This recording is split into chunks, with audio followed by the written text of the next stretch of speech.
we obviously can't, I think, move forward today with not having talked about Afghanistan.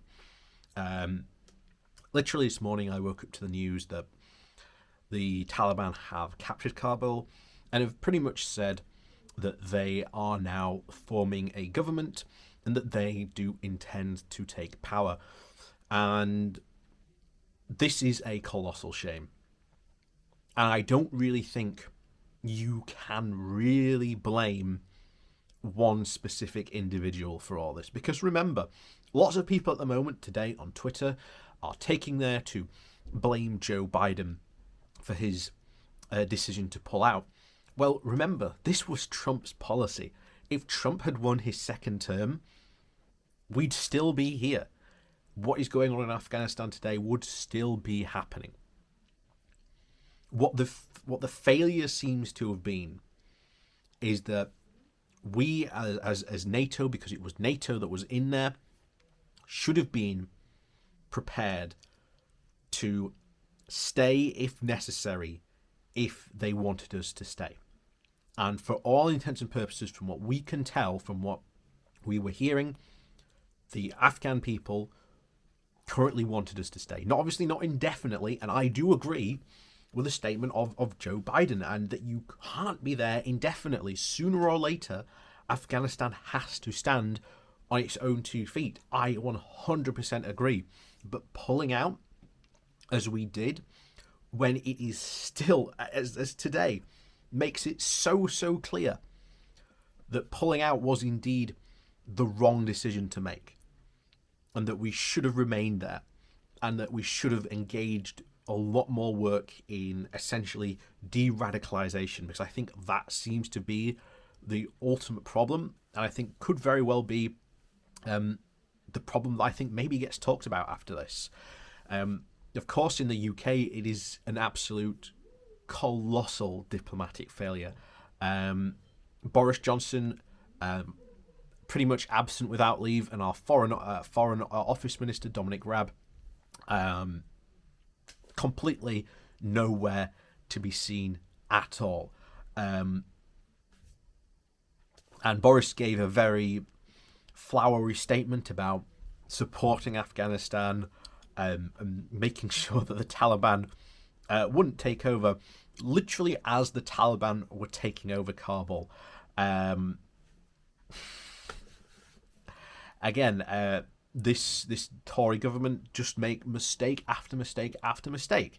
And of course, like I said, as blame should rightly be in this case, it's not just them alone, but of course the US and indeed the UK were the main contributor to this, to Afghanistan, and to essentially try and again make it stand on its own 2 feet. And maybe, of course, maybe Boris and Theresa May could have put pressure on both Trump and Biden to say, no, maybe we need to stay a bit longer. That doesn't seem to have taken place at all. So, so much for applying any diplomatic pressure that especially Britain had, especially now post-Brexit, which once again shows that, again, we have absolutely 0% power on the world stage, and a lot less than many of those on the right seem to think that we have. Especially lots on the right today somehow seem to think that if only Britain had stayed, somehow Afghanistan wouldn't have fallen as quickly as it did, and everything would be sunshine and roses. That, of course, that's not the case. However, literally I think in the last hour or so, it has been announced that Britain will accept Afghanistan refugees, even with or without a passport, which I'm sure is going to delight many on the right wing, especially as they have been on such a anti immigration and even refugee stance, even literally saying almost 2 days ago now that if Britain took in these refugees from Afghanistan, that it would set a bad example. Again, I don't know what bad example that would be, accepting refugees, especially interpreters and people who had specifically helped the British forces over there. They are the ones who are indeed in danger, not only just them, but their families as well. And let's move on to what the real tragedy is here, of course. That is obviously for the people of Afghanistan. They have had 20 years of non-Taliban rule. And during that time, Afghanistan, and cultural-wise, has come along a lot way. They've been exposed to new freedoms, especially women in the area who have been able to go to university, get education and new jobs for indeed the very first time, and have been able to do that. They have experienced freedom. The culture has changed dramatically as well. There has been new art, new music as well developed in Afghanistan itself, which again under the Taliban will be pretty much systematically stamped out. This freedom of expression that they had will be gone, and that is just as sad as what we are hearing as some of the reports of atrocities that are happening. We've already got reports that Afghanistan is asking very specifically for lists of women and girls who they can basically give to their fighters as prizes, essentially as marriage proposals. Again, lots of women in high office and high positions. The education minister obviously was a woman. I think she has had to flee Afghanistan. And lots of other women who had again IDs, doctorates, diplomas, they are now going to have to hide those from the Taliban. And already a picture shared by Dylan Burns of a guy literally with white paint just painting over a giant picture of women that were outside a store for women's clothes, literally just being painted over, literally just erasing women from essentially Afghanistan and the story that they could have told and the prosperity that they could indeed bring to Afghanistan. But under the Taliban regime, not going to happen. And unfortunately, be prepared for some horrific stuff coming out of there possibly in the next 2 days, because while they are, shall we say, playing nice in front of Kabul, because obviously that's where the world attention is, again, we are getting stories of what have happened out in the countryside and in other provinces, and it doesn't look good. Does not look good at all.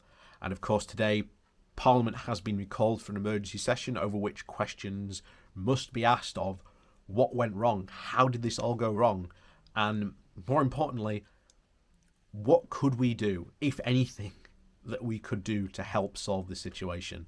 Other than that, of course, this is a massive, colossal failure, not just for the US, but for the UK as well, and of course for the West in general, who essentially sent troops there and contributed to help to rebuild Afghanistan after the original invasion. And I'm often very much reminded of an interview that I saw of a Taliban fighter. It must have been 2000 and maybe like 2005, 2006, something like that. And he basically was saying time is on our side, and time is a weapon that as Americans you do not have, but we have. And unfortunately, it does seem that in a way he was right, that time was very much on the Taliban side, and that all they had to do was just sit quietly and wait. That's what seems to have happened, and to be honest, it's a very sad day, I think. The only bright spark I think that might be in this case is that maybe enough young people, enough people experienced those 20 years of like non-Taliban rule as a good and as a plus, and maybe one day, who knows, they will be able to retake and recapture all those freedoms that they have lost from the Taliban, that they are now automatically imposing today. So I do hope that happens. I do hope it happens for them sooner rather than later. But of course, there's all these things we don't know. That is the biggest thing at the moment, is the future for a lot of people in Afghanistan is very, very uncertain. So with that, as always, thanks for watching. Please do remember to hit that like, share, and subscribe button. And of course, down below there are links to my Patreon page and Buy Me Coffee as well. But as always, thank you very much for watching, and we'll see you all next time.